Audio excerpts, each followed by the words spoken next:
আসসালামু আলাইকুম এভরিওয়ান, বড়লোক স্বামী গল্পের 15 নম্বর পার্ট নিয়ে চলে আসলাম। তো বেশি কথা না কইয়া চলুন গল্প শুরু করা যাক। তো আপনি ফ্লোরে গিয়ে ঘুমান, পরিষ্কারই তো আছে। এটা আমার বাড়ি, আমার সবকিছু, তাই বিছানায় শোয়ার অধিকার একমাত্র আমার। আর আমার বিছানায় একা না ঘুমালে আমার ঘুম আসে না। আর আমার সঙ্গে কি কি করে শুটবে? তুমি আমার বউ লাগো নাকি? আমাদের বাড়ির কাজের মেয়ে। মালিক আর কাজের মেয়ের মধ্যে পার্থক্য কি বুঝো না? যাও তুমি কি ফ্লোরে শুয়ে পড়ো। তিশা কপাল কুচকে দাঁড়িয়ে রইল। প্রেম তাকে পাত্তা না দিয়ে ফ্রিজ থেকে একটা বোতল বের করে ডাকনা খুলে গট গট করে কিলতেই তিশা বলল, ছি প্রেম ভাই, আপনি আর কত নিচে নামবেন? দুনিয়ার সব বাজে অভ্যাস আপনার মধ্যে। এসব খাওয়া ভালো না জানেন? এসব খেলে বেশি দিন বাঁচবেন না বলে দিচ্ছি। আপনার তো আপনার হবু বউয়ের জন্য মায়া মমতা কিচ্ছু নেই। অকালে বউটা আপনার বিধবা হবে। প্রেম পকেট থেকে পিস্তলটা বের করে বিছানায় ছুঁড়ে মারতে তিশা চুপসে গেল। এই লোকের সঙ্গে ভালো করে কথাও বলা দেখা যায় না, ভয় দেখাই খালি। এক কাজ করা যাক, রাতে প্রেম ভাইয়ের বাইকটা হয় চালিয়ে আর নয় কাঁধে তুলে হাঁটা ধরবে তিশা। এটা বেছে প্রতিশোধ নেবে। ঘুমাকাকে এই লোক। তবে তিশা শুনছে মদ খেলে নাকি চারপাশ চোখের সামনে ঘুরে। তাছাড়া কেমন একটা মাতাল মাতাল লাগে। তিশা মদ খাওয়ার মতো টাকাই নেই, তাই কখনো ট্রাই করা হয়নি। একটা গ্লাস নিয়ে এসে পিট পিট করে প্রেম ভাইয়ের দিকে চেয়ে বলে, প্রেম ভাই আপনার মদ খাওয়া দেখে আমার খেতে ইচ্ছা করছে, দেবেন কি একটু? গুঁড়া দুধ ভেবে চিচিয়ে খাবো। পরক্ষণে তিশার মনে হলো প্রেম ভাই তো হাড়ের বজ্জাত হার্টবিট করলো। সে জীবনেও দিবে না। ভীষণ কিপটা লোক একটা। উল্টো নাক কুচকে হয়তো বলবে, চুষে চুষে কারা কারা খায় জানো তিশা? কুকুর নামক একটা প্রজাতি। তোমার না ছবি পোস্ট করার অনেক শখ? তুমি চাটার সময় একটা ছবি তুলে দিবে। পোস্টটা করার আগে তার সঙ্গে কুকুরের একটা ছবি কালার করে লাগিয়ে ক্যাপশনে বড় বড় দিব, একই মুড়ে তুমিও কেন আলাদা হবে? আহা কি আরামদায়ক পোস্ট মাইরে। তিশা ব্রণ থেকে বের হয়ে একবার প্রেমের দিকে তাকালো। সে একটু করে মদ খাচ্ছে আর ফোনের গুলাগুলি গেম দেখছে। দিতেই মন চাচ্ছে তার পিছনে একটা গুলি ঢুকিয়ে দেয়। তিশা সুপার ওপর থেকে বালিশ নিয়ে ফ্লোরে এসে শুয়ে পড়তে প্রেম বাতি বন্ধ করে দিল। তাতেই তিশা চিৎকার করে উঠল, আরে বাতি তো জ্বালান, আপনাকে আমার সুবিধার মনে হচ্ছে না? চেহারা দেখলেই মানুষ চিনতে পারে। প্রেম বাতি জ্বালালো না, কেবল নিজের ডান হাতের ওপর মাথাটা রেখে সিলিং ফ্যানের দিকে তাকিয়ে রইল। বলল, মানুষ চিনলেই হবে, মনটাও চেনা দরকার। আর শোনো, তোমায় দেখলে শরীরের লোমকূপ অবধি নড়ে যায়, বিছানা পোকা যেন। ওইসব দেখলে গা যেমন, ঠিক তোমার মুখটা দেখলেও প্রেম নেওয়াজের ওই রকম একটা ফিলিংস হয়। তিশার মুখ বাঁকিয়ে উল্টো পাশে ফিরে বলল, আপনাকে দেখলেও আমার কোনো বিশেষ অংশে ফিল আসে না প্রেম ভাই, উল্টো বৈশিষ্ট্য ফিলগুলো নষ্ট হয়ে যায়। প্রেম আর জবাব পেল না। ঘুমিয়ে গিয়েছে নাকি আবার?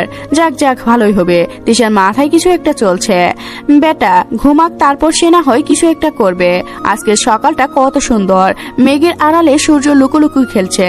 আকাশের আভাস সুন্দর। ভিজে হাওয়ার সামান্য ঠান্ডা মাপ মিশে আছে। ইটের পুরনো বাড়ির দেওয়ালে বৃষ্টির আর্দ্রতা গভীর লালচে রং ধারণ করেছে।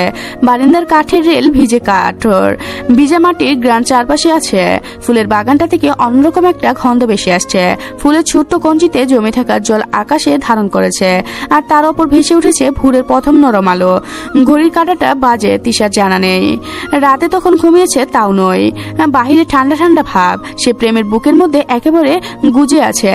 উষ্ণ বুকের কেবল একরাশ উষ্ণতা ছড়িয়ে আছে। তিশা হাত দিয়ে শক্ত করে প্রেমকে জড়িয়ে আছে। পা উঠিয়ে দিয়ে প্রেমের গায়ে আরাম আরাম করে ঘুম দিচ্ছে। ভাবছে কুলবালিশ আজ যেন অন্যরকম লাগছে।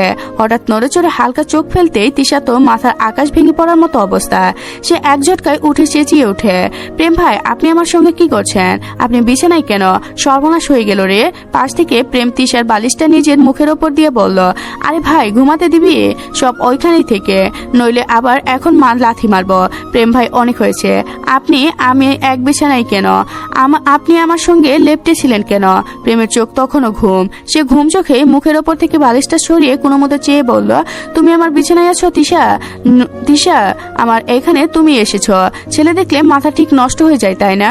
আমার সর্বনাশ করে এখনো আবার ভালো সাজার নাটক করছো তিশা। বাই দ্য ওয়ে, ওই রাতে আমাদের মধ্যে কি হয়েছে মনে নেই? না থাকারই কারণ। লুটপ বেশি পড়ে অনেক মানুষই কিছু ভুলে যায়। শোনা এন না হলো বলো, প্রেম নেওয়াজের বাচ্চার আম্মু হওয়ার জন্য এত নিচু ব্যবহার করলে? ছি তিশা, ছি। তোমার আইনের লোক প্রত্যুষের কাছে রিপোর্ট করছি। ওয়েট। তিশা কাঁদো কাঁদো গলায় ঘাবড়ে বলল, এই না প্রেম ভাই, তাকে কিছু বলবেন না। বদলে আমার সব কথা শুনবো তো? সব। প্রেম স্বাভাবিক হয়ে বলল, তাহলে কাছে আসো। কাছে আসতে বলে প্রেম নেওয়া তিশাকে দিয়ে জোর করে বিছানাটা গুছিয়ে নিয়েছে। সে মহারাজ এখন আবার গোসলে গিয়েছে। এই বৃষ্টির মধ্যে কি এত সকাল সকাল গোসল করে? এমন আবহাওয়া চলতে থাকলে তো তিশা এক মাসেও গোসল করে না থাকতে পারবে। এই প্রেমকে যে কি করেই হোক শাস্তা করতেই হবে। রাতে কি করে ওর ওপরে গেল মনে পড়ছে না, তবে খুব ভালো করেই মনে পড়ছে প্রেম ভাই ঘুমিয়ে যাওয়ার পর সে চোরের মতো ফ্রিজ থেকে একটা কুক নিয়ে গটগট করে পান করেছে। কুকালোটা তো ছিল স্বাদ বড্ড অন্যরকম। তারপর কি হয়েছে মনে নেই। কুকুলো খেয়ে আবারও মাতাল হয়ে যায়নি তো? আর তখন মনে হয় প্রেম ভাই তাকে বিছানায় শুয়েছে। কিছু হয়েছে কি তাদের মধ্যে? শরীরটা ব্যথা করছে, বমি বমিও লাগছে, চক্কর দিচ্ছে মাথা। সে আবারও কোনো কাণ্ড ঘটিয়ে ফেললো না তো? তিশা রুমের মধ্যে পায়চারি করছে পিছনে হাত দিয়ে। কি করে ভাবতে ভাবতে শেষ গিয়ে বিছানার সামনে গিয়ে থাকা হ্যান্ড ওয়াশ এনে ফেনা করে ওয়াশরুমের দিকে ঠেলে দেয়। আজকে প্রেম ভাই বের হবে আর কোমরটাই যাবে। হার্টবিট কোলে মুখ তো লাগালাম ছাড়লাম, আর একটা শরীর আছে বলে যা তা করবে নাকি? কিসের প্যাক ফ্যাক বুকের মধ্যে গজিয়ে যে জন্য এখন জামা কাপড় ছাড়াই ঘুরে। ওই প্রত্যুষত এমন নোংরা চলাফেরা করে না। জন্মের সময় হয়তো এই পাতলা খানকে তার মা চোখের সামনে কাজল দেয়নি। কাজলের অভাব হয়েছে একটা নির্লজ্জ হতচ্ছাড়া। প্রেম গোসলখানা থেকে বের হয়ে হালকা রঙের একটা তোয়ালে নিচে পেঁচিয়ে গলায় সেই কালো কাইটের মতো যে চেনটা ঝুলিয়েছে। অসম্ভব ওইটা কাইট হবে, কেবল তার মাথায় একটা গিটারের লকেট আলাদা করে অ্যান্ড্রেস করেছে। প্রেম ভাইয়ের ঝগড়া ঘাড় ছুঁই ছুঁই চুলগুলো থেকে টুপ টুপ করে জল গড়িয়ে পড়ছে। চুলের সেই পানি সুদাম দেহের গড়িয়ে থাকা যেন হারিয়ে যাচ্ছে। আকর্ষণীয় সকাল মাত্রা ছড়িয়ে এই পুরুষ হয়ে উঠেছে মাত্রাহীন সুপুরুষ। তার বাদাম রঙের চোখের মনিতে অদ্ভুত আকর্ষণীয় লুকিয়ে চাউনি নেকড়িদের মতো। এগুলো স্লাইড বলে তা না। প্রেম গোসলখানার দরজার সামনে আগায় দাঁড়ায়, বাহিরে আর পা না রাখতে তিশা সঙ্গে সঙ্গে বলে, আসেন প্রেম ভাই, দেখেন আমি আপনার জন্য জামা কাপড় বের করে রেখেছি। সঙ্গে দেখে কালো রঙের একটা জ্যাঙ্গে কনফিউজ জোস। রাতে একটা কি হলো, তুমি গোসল করবে না?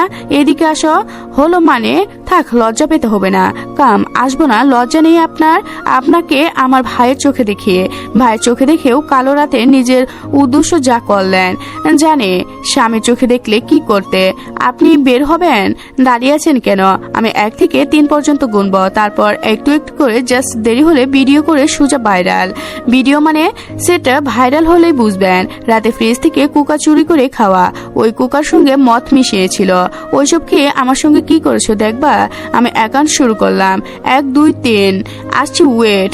The small girl. তিশা ফেনাযুক্ত স্থান থেকে খানিকটা দূরে থাকে। তা দেখে প্রেম সোর চোখে বলে, এখন কি কাছে আসার জন্য ক্লোজ আপ কাছে আসার জন্য গল্প শোনাতে হবে? বলে সে তিশা হাত ধরে টান দিতে তিশা ফেনার সঙ্গে পিছলে খেয়ে হুপুস করে পড়ে যায়। প্রেম বাইতো তাকে সহ্য করলেও না, উল্টো হাতটা ছেড়ে দিল। তিশা মাটিতে পড়ে ও মা গো বলে চিৎকার দিয়ে উঠে। প্রেম ওয়াশরুমের দরজা লাগিয়ে পুনরায় ভিতরে ঢুকে যায়। যাওয়ার আগে বলে, জাস্ট 2 মিনিটের মধ্যে যেন এই ফেনা পরিষ্কার হয়, নইলে এবার মাদার গাছ থেকে পিটিয়ে বাকি হাড়গুলা ভাঙবো শোনা।